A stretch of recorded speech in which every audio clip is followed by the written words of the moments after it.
प्रवनौ पवन कुमार, खलबल पावक ज्ञान घन, जास हृदय आगार, बसें राम सर चाप धर। नमस्कार प्रिय बंधुओं, आप सभी का हमारे YouTube चैनल में बहुत बहुत स्वागत है। आज के इस वीडियो में श्रवण करेंगे आप मंगलवार व्रत की कथा। जो भक्तगण हनुमान जी महाराज की पूजा अर्चना करते हैं या मंगलवार का व्रत करते हैं, हनुमंत लाल की कृपा प्राप्त करना चाहते हैं, उनको हनुमान जी की पूजा से पहले किष्किंधा कांड की यह चौपाई अवश्य बोलनी चाहिए, तभी आपकी कामना, आपकी प्रार्थना हनुमान जी तक पहुँचेगी। चौपाई है, पवन तन्य बल पवन समाना, बुध विवेक विज्ञान निधाना, कौन सो काज कठिन जग माही, जो नहीं होए तात तुम पाही। अर्थात इस चौपाई का अर्थ है कि हे पवन पुत्र हनुमान जी, आप बल में पवन के समान हैं और संसार में ऐसा कोई कार्य नहीं है जो आपसे ना हो सके। इस चौपाई को बोलने के पीछे कारण है क्योंकि हनुमंत लाल को ऋषियों ने श्राप दिया। बाल्यकाल में जब हनुमान जी बहुत शरारती थे, बहुत शरारत करते थे, तो ऋषियों ने इनको श्राप दिया कि तुम अपने बल को भूल जाओगे और याद जब ही आएगी, जब कोई तुम्हें याद कराएगा, तभी तुमको अपने बल का, अपनी शक्ति का स्मरण होगा।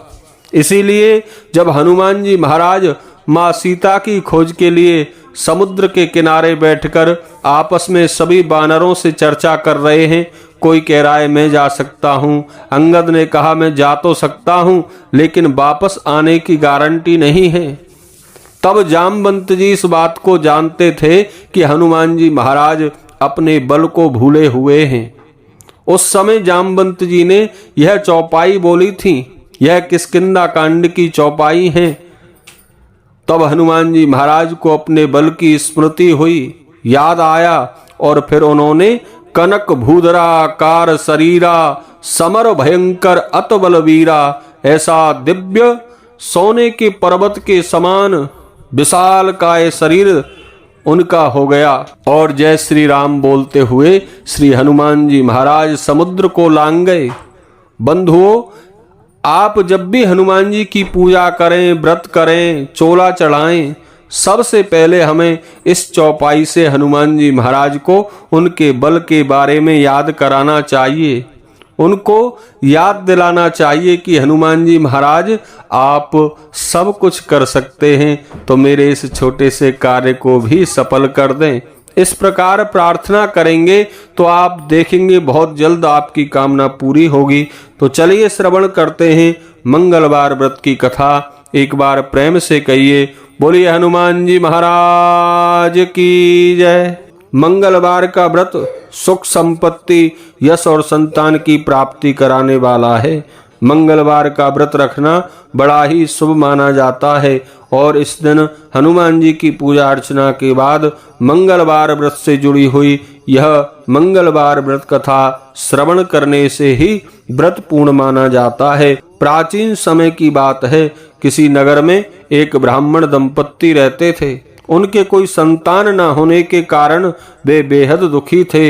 हर मंगलवार ब्राह्मण वन में हनुमान जी की पूजा करने जाता और पूजा करके बजरंगबली से एक पुत्र की कामना करता था। उसकी पत्नी भी पुत्र प्राप्ति के लिए मंगलवार का व्रत करती थी। वह मंगलवार के दिन व्रत के अंत में हनुमान जी को भोग लगाकर ही भोजन करती थी। एक बार व्रत के दिन ब्राह्मणी भोजन नहीं बना पाई और ना ही हनुमान जी को भोग लगा सकी। तब उन्होंने प्रण किया कि वह अगले मंगलवार को हनुमान जी को भोग लगाकर ही भोजन करेंगी। वह बेचारी भूखी प्यासी 6 दिन तक पड़ी रही। मंगलवार के दिन वह बेहोश हो गई। हनुमान जी उसकी श्रद्धा और भक्ति को देखकर प्रसन्न हुए। उन्होंने आशीर्वाद स्वरूप ब्राह्मणी को एक पुत्र दिया और कहा कि यह तुम्हारी बहुत सेवा करेगा। बालक को पाकर ब्राह्मणी बहुत खुश हुई। उसने उस बालक का नाम मंगल रखा। कुछ समय उपरांत जब ब्राह्मण परदेश से घर आया तो बालक को देखकर पूछा कि वह कौन है। पत्नी बोली, मंगलवार के व्रत से प्रसन्न होकर हनुमान जी ने उसे यह बालक दिया है। यह सुनकर ब्राह्मण को अपनी पत्नी की बात पर विश्वास नहीं हुआ। एक दिन मौका पाकर ब्राह्मण ने बालक को कुएं में गिरा दिया। घर पर लौटने पर जब ब्राह्मणी ने पूछा कि मंगल कहाँ है, तभी पीछे से मंगल मुस्कुराकर आ रहा था। उसे वापस देखकर ब्राह्मण चौंक गया। उसी रात को बजरंगबली ने ब्राह्मण को स्वप्न में दर्शन दिए और बताया कि यह पुत्र उन्होंने ही उसे दिया है। सच जानकर ब्राह्मण बहुत खुश हुआ। उसके बाद से ब्राह्मण दंपत्ति नियमित रूप से मंगलवार व्रत रखने लगे। बंधुओं, जो भक्त श्रद्धा से मंगलवार का व्रत रखते हैं, हनुमान जी महाराज की कथा श्रवण करते हैं, हनुमान जी की कृपा अवश्य ही उनके ऊपर होती है। बोलिए हनुमंत लाल की जय।